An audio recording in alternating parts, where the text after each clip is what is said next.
What's up, Team Marlene TV Vlog, sa aking mga new followers. Maraming salamat po sa inyo pagbabahagi ng aking content. So anyway, meron din po ako sa inyo i-share. Ito po isang boat na to kung saan matatagpuan po dito lang sa Hong Kong. Opo, di ba, para ako rapper, ang bilis magsalita. So kailangan talaga mapilisan ito. Dahil since ako'y nakiki-access lang po. Opo. So ito po isang machine na kung saan ay ticket only lang po. Oo, dun po sa mga tipong wala pong octopus that daily use here in Hong Kong especially. So kung babiglaan pang yan lang pagalis at ng kanilang mga octopus ay wala pong laman.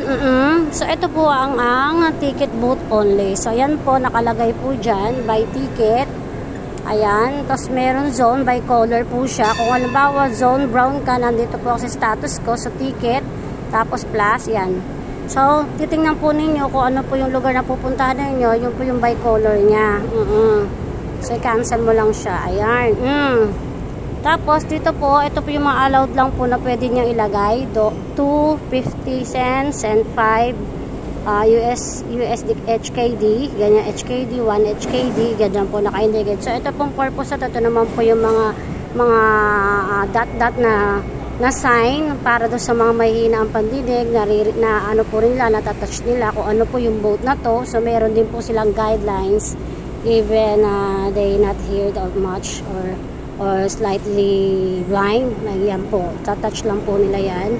So malalaman nila kung ano, kung paano at magkano yung mga amount na pwede dahil nga sa mga dots na yan. So even this po, itong machine na to, ganun din po.